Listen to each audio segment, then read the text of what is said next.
It's stabilizer week. Monday, we're hitting the back. Okay, so we're going back only. Minute goes, 15-second transition periods.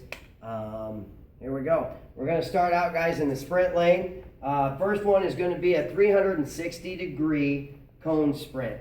So basically, it's kind of tying a plyo and a sprint in together. So I might go down on the left side first, and then when I come back the next time, I'll go down on the right side. So I'm going to do a 360 around the cone, sprint forward. 360 around the cone, sprint forward, and then I'll sprint to the end, and then I'll come back down on the other side.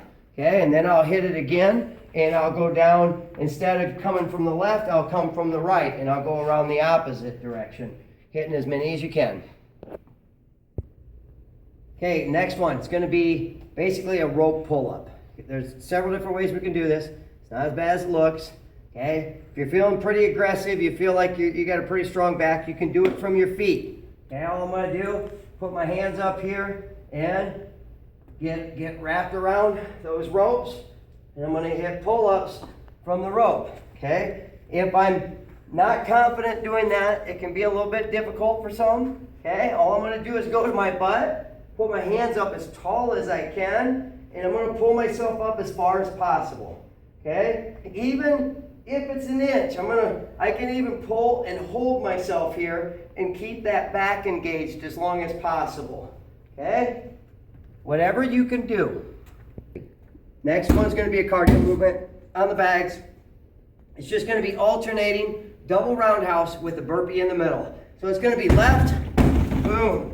Down for a burpee. Come back up. Right there. Burpee. Come back up. Two roundhouses. Burpee. Two roundhouses. Burpee alternating. Okay, next one's going to be a decline row. Guys, all I'm going to do, I'm going to put my feet up on the box to about mid-calf. Okay? Mid-calf, because that's my pivot point. So I don't want my feet here, and I don't want my knees bent. My calves are here. My knees are straight. And that is simply a pivot point here. And all I'm going to do is hit a row, up and down, right here, just like that. My modification is just how far up I go. If I can even come off my back and hold, kind of like the rope, I'm still going to have my back engaged. I may hold that for 5 seconds and then release. Let it go back down.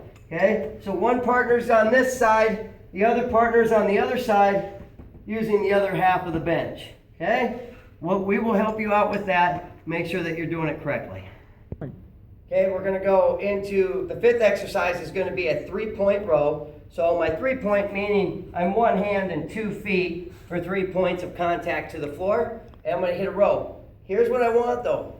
I want your palm to be facing rear. Okay, so I want my palm facing the feet because I want the dumbbell to have to come out a little ways. I can't pull it in tight to the body, so it's going to work that back a little bit different. So when I get here, my palms to the rear, I want to make sure to keep my body as straight as possible, and I'm pulling out and up right here. So I have to take that dumbbell to the side of my pec right here.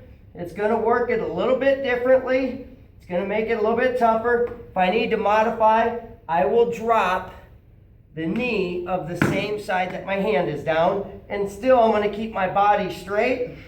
I'm going to hit about 5 from that direction. And then I'm going to hit 5 from this direction. Okay? Switching back and forth.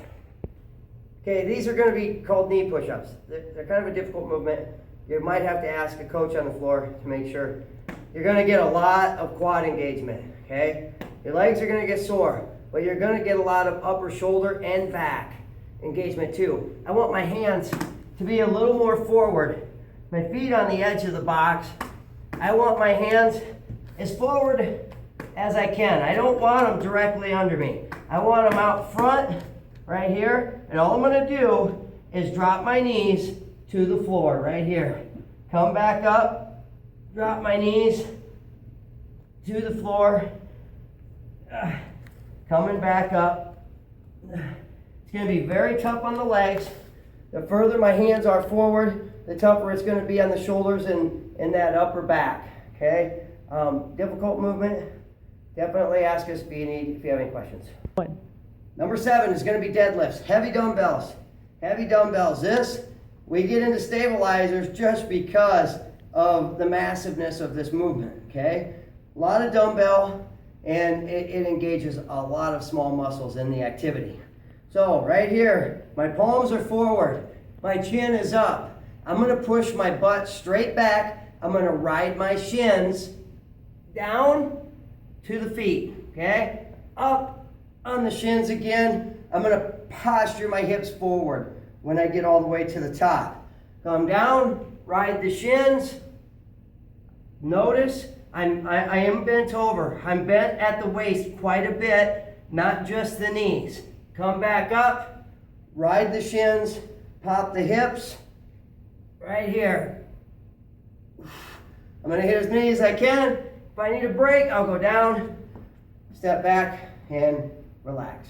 1, Okay, next one's going to be a plyo movement, guys. It's going to be what I call a 4-corner push-off. So I'm going to take 4 corners of my little foam plate here, all right? I'm going to go across. So I'm pushing off my feet, staying on my toes, hit the corners. Here, I'm going to hit all 4 corners, back and forth. Okay, modified is I just get as far out as I can when I push. Hitting 4. When I really start getting it, I can start picking up the pace, okay? If I need to take a break, I'll take a break, and then maybe I'll change directions and go the opposite direction of what I was. Try to pick up your pace as you go. 1, All right, guys, this one's going to be number 9. It's a 3-point pull under. So I'm going to take a medium band, probably is plenty. I wouldn't go too heavy. Medium's probably good, okay? My thumb is up. My thumb is up. I go over top here. I go 3-point. It's underneath my body. I lead with my elbow. Pull with my elbow as far as I can, all the way through. I'm going to hit probably at least a good set of 10 of these. And then I'm just going to switch it up. I'm going to go the opposite direction. And again, the body stays straight. Lead with the elbow, pulling through 10 times again, depending on how much time you have left. Maybe the second set I'm only pulling 5 times each way. Look at the clock when you're there. 1, Okay guys, the last one is going to be 3-position church bells, okay? You'll get my point here in a minute. So I'm just going to hold my dumbbell right here. I like to grip it. I'm not cupping it. I like to grip that dumbbell. Medium. You could maybe go a little over medium. I like to push my feet apart a little bit. I'm going to go straight over right here. My elbows are out to the side. All I'm going to do is I want to pull this guide. This is my guide hand. I want to pull, which is why I'm gripping the dumbbell. I want to pull it up right here. So I'm going to pull it up and out right there. Center. Pull it the other direction. Center. Here, it's the 3 position. Position 1, 2, 3. Try to pull instead of push the dumbbell as much as possible. That's 10. Have a great workout.